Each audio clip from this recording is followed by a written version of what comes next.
హిందువుల అలసత్వమో లేకపోతే నిర్లక్ష్యమో లేకపోతే అంతర్గతంగా రాజకీయ నాయకుల ప్రోద్బలమో తెలియదు, కానీ హిందూ సంస్కృతిపై హిందూ వ్యవస్థపై అనేక రకాలుగా దాడులు జరుగుతూనే ఉన్నాయి, ఇంకా జరుగుతూనే ఉన్నాయి. అసలు వ్యవస్థలో ఇంతటి దుర్మార్గమైన వ్యవస్థను తీసుకురావడానికి ఆయా సంస్థలు కానీ రాజకీయ వ్యక్తులు కానీ ఎవరు కూడా స్పందించకుండా, కనీస స్పందన లేకుండా కూడా ఎక్కడ ఏది వ్యవస్థ ఎలా ఉండాలి అనే విధంగా కూడా నిర్మాణాత్మకమైన ఆలోచన లేకుండా ఇతరుల మనోభావాలను కించపరుస్తూ కూడా ముందరికి పోవడమే జరుగుతుంది తప్ప ఆ వ్యవస్థ ఏమిటి, అక్కడ ఏం పని చేయాలి, ఏం పని చేయొద్దు, ఎవరికి అనుమతులు ఇవ్వాలి, ఇంకెవరికి ఇవ్వద్దు, ఏ వ్యవస్థ ముందస్తు ఆలోచన చేయాలి, ఇలాంటి ప్రశ్నలు లేకుండానే అనుమతులు ఎవరైనా దరఖాస్తు చేసుకోగానే ముందస్తు ఆలోచన లేకుండానే పర్మిషన్లు ఇచ్చేస్తున్నారు. అలాంటిదే ఈ సంఘటన.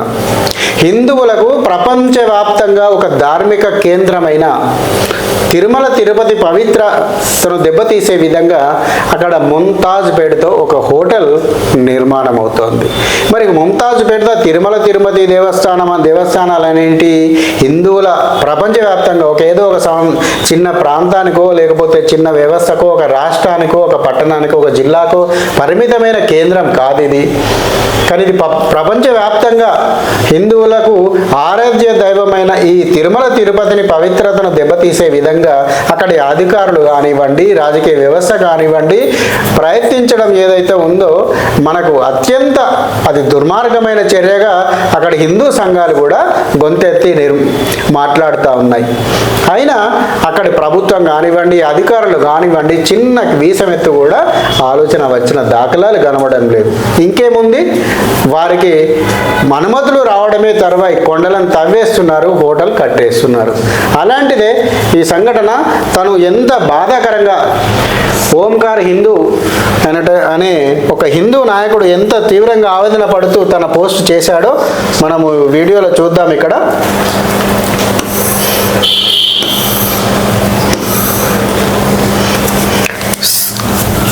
సేవ్ తిరుమల సేవ్ తిరుపతి పేరుతో తను వీడియో పోస్ట్ చేయడం జరిగింది. 7 కొండలు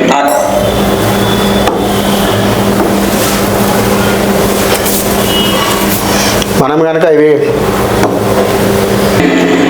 ముంతాజ్ హోటల్స్ వారు 5 స్టార్ హోటల్ నిర్మిస్తున్నారు. ఇక్కడ బార్ అండ్ రెస్టారెంట్లు, స్విమ్మింగ్ పూల్లు, స్పా సెంటర్లు, నాన్ వెజ్ రెస్టారెంట్లు, 100 విల్లాలు ఇక్కడ కడతాడంట. ఏ ఒక్క సామాన్య భక్తుడికైనా ఉపయోగపడేటువంటి ప్రాజెక్ట్ అంటే ఇది కాదు. మరి ఈ ప్రాజెక్ట్ దేనికోసం అంటే అక్కడ కనిపిస్తున్నటువంటి 7 కొండల్ని అపవిత్రం చేసేదానికి తప్ప ఈ ప్రాజెక్టు వల్ల ఒక్క హిందువుకి కానీ తిరుపతికి కానీ ఏ మాత్రం కూడా ఉపయోగం లేదు. కాబట్టి ఈరోజు ఈ కూటమి ప్రభుత్వాన్ని యావత్ హిందూ సమాజం కోరుతున్నది ఏంటంటే ఆ 7 కొండల పాదాల చెంత దయచేసి ముంతాజ్ హోటల్స్ కి ఇచ్చినటువంటి 20 ఎకరాల స్థలం ఏదైతే ఉందో తక్షణమే రద్దు చేయండి. ఈ తిరుమల తిరుపతి క్షేత్రాల్లో ఎక్కడ కూడా మద్య మాంస విక్రయాలు జరగకుండా చూడండి అని చెప్పి ఒక పక్కన మేము డిమాండ్ చేస్తుంటే, మరొక పక్కన మీరు ముంతాజ్ హోటల్స్ కి ఇలా అనుమతులు ఇచ్చేసి వాళ్ళేమో ఇక్కడ బహుళ అంతస్తులు కట్టేసి తిరుమల క్షేత్రాన్ని నాశనం చేసేట్టుంది. అక్కడ మనం చూడొచ్చు, తిరుమలకి వెళ్ళే బస్సులు కూడా అక్కడ కనిపిస్తూ ఉంటాయి మార్గ మధ్యంలో. వాళ్ళందరికీ రేపు ఇక్కడ ఏం కనిపిస్తుంది అంటే ముంతాజ్ హోటల్స్ కనిపిస్తుంది. ఒక ఆధ్యాత్మిక క్షేత్రంలో ఈ 5 స్టార్ హోటల్స్ ఏంటి, ఒక ఆధ్యాత్మిక క్షేత్రంలో నాన్ వెజ్ రెస్టారెంట్లు ఏంటి, ఒక ఆధ్యాత్మిక క్షేత్రంలో బార్ అండ్ రెస్టారెంట్లు ఏంటి, ఒక ఆధ్యాత్మిక క్షేత్రంలో స్విమ్మింగ్ పూల్లు ఈ కల్చర్లు ఏంటి, ఒక ఆధ్యాత్మిక క్షేత్రంలో స్పా సెంటర్లు ఏంటి. దయచేసి ఆధ్యాత్మిక క్షేత్రంలో ఆధ్యాత్మికత ఉండాలి, కానీ ఆధ్యాత్మికతను అపవిత్రం చేసేటువంటి ప్రాజెక్టులను దయచేసి ఈ ప్రభుత్వాలు ఎంటర్టైన్ చేయొద్దండి. హిందువుల మనోభావాలను దెబ్బతీయొద్దండి.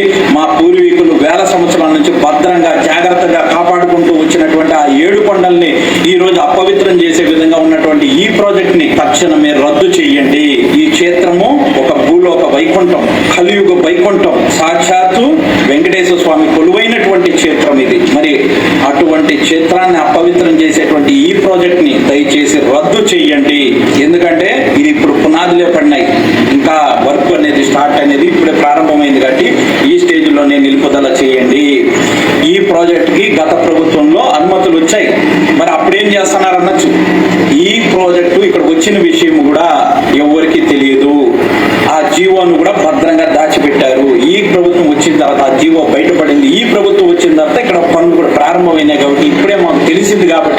ఈ ప్రాజెక్టుకు వ్యతిరేకంగా ఈ ప్రాజెక్టు ఉండకూడదనేసి ఈరోజు మేము ఈ ప్రభుత్వాన్ని కోరుతున్నాము. అటు పక్కనేమో శ్రీవారి మెట్టు, ఇటు పక్కనేమో అలిపిరి మెట్టు, ఈ 7 కొండలు మన క్లియర్గా ఇక్కడ కనిపిస్తాను. 7 కొండలు అవే, అదో అడవి. అక్కడ మనకి ఏదైతే గ్రీన్గా ఒక గోడ కనిపిస్తుందో దాని వెనకాలంతా ఫారెస్ట్ ల్యాండ్ అంట.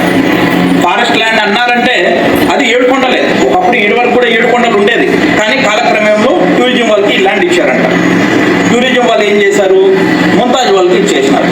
ముంతాజ్ వాళ్ళు ఏం చేస్తున్నారు, బార్ అండ్ రెస్టారెంట్లు, నాన్ వెజ్లు, స్పా కల్చరు, స్విమ్మింగ్ పూల్ కల్చర్లు, అర్ధనగ్నంగా సూట్లు వేసుకొని ఇక్కడ తిరుగుతా ఉంటారు. దీనివల్ల క్షేత్రం నాశనం అవుతుంది. అదే తిరుమల 7 కొండలు, వెంకటేశ్వర స్వామి కొలువైనటువంటి 7 కొండలు. మీరంతా యూట్యూబ్లో చాలా మంది చూసింటారు. వెంకటేశ్వర స్వామి యొక్క రూపం ఏదైతే ఉందో అదే ఆ రూపం, అదిగో అక్కడ ఒకసారి చూడండి. మీరు యూట్యూబ్, ఫేస్బుక్ వీటన్నిటిలో చూసింటారు కదా, వెంకటేశ్వర స్వామి యొక్క రూపము, స్వామి వారు కొనుక్కున్నట్లు అదంతా కూడా ఇదే. కరెక్ట్ ఎగ్జాక్ట్గా దాని కిందే ఈ ముంతాజ్ హోటల్స్ పనులు జరుగుతున్నాయి. అసలు ముంతాజ్ పేరే మాకు అభ్యంతరకరం. ముస్లిం నామకరణతో ఇక్కడ పెట్టడం ఏంటి? పెట్టడమే కాక మళ్ళీ దాంట్లో నాన్ వెజ్లు, బార్ అండ్ రెస్టారెంట్లు, స్విమ్మింగ్ పూల్ అంట, స్పా కల్చర్లు, ఇవన్నీ ఏంటి అసలుకి? కాబట్టి దయచేసి హిందువులారా, ప్రతి ఒక్కరు కూడా ఈ ముంతాజ్ హోటల్స్కి వ్యతిరేకంగా నినాదాన్ని ముందుకు తీసుకుని వెళ్దాం. ఈ ప్రాజెక్ట్ ఆగేంత వరకు కూడా మనం పోరాటం చేద్దాం. జై శ్రీరామ్. ఓం నమో. విన్నారు కదా, తుమ్మ ఓంకార్ గారు గత దాదాపు 10 సంవత్సరాలుగా ఈ తిరుమల తిరుక్షేత్రాల రక్షణ సమితి పేరుతో అనేక తిరుమల తిరుపతి దేవస్థానం ప్రాంతాల్లో జరుగుతున్న అవినీతి అక్రమాలపై పోరాడుతూ ఉన్నారు. అలాంటి ఆయన అసలు ఏం చెప్తున్నాడంటే, ఈ సంబంధించిన ముంతాజ్ హోటల్కి సంబంధించిన ప్రాజెక్టు గత ప్రభుత్వంలో ఇవ్వడం జరిగింది అనుమతులు, కానీ దానికి సంబంధించిన జీవోలేవి కూడా బహిర్గతం కాకుండా సీక్రెట్గా దాచిపెట్టి ఇప్పుడు ఏదైతే ఈయన ముంతాజ్ హోటల్ అనేటైన నిర్మాణం చేయడానికి ముందుకు వచ్చాడో ఈ సమయంలోనే ఆయన పేపర్లను చూపిస్తూ ఒక హోటల్ ముంతాజ్ పేరుతో నిర్వహిస్తున్నాడు. అక్కడ స్పా సెంటర్లు కానివ్వండి, బార్ అండ్ రెస్టారెంట్లు కానివ్వండి నిర్వహించడానికి ఆయన ఒక నిర్మాణాన్ని చేపట్టడం జరుగుతుందని చెప్పేసి ఆయన వివరించడం జరుగుతూ ఉంది. అదే మనం ఒక ప్రశ్న వేసుకున్నట్లయితే, ఇప్పుడు జెరూసలంలో అందరికి పవిత్ర స్థలమైన జెరూసలంలో అన్య మతస్థులకు అవకాశం లభిస్తుందా? అదే మక్కా మదీనాలో అన్య మతస్థులకు అనుమతి లభిస్తుందా? ఇలాంటి వ్యవహారాలకు.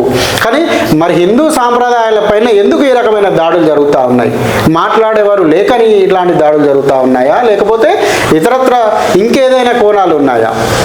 ఏదైనా ఆలోచించాల్సింది ప్రజలు, నిర్ణయం తీసుకోవాల్సింది ప్రభుత్వం. జై హింద్. భారత్ మాతాకి జై.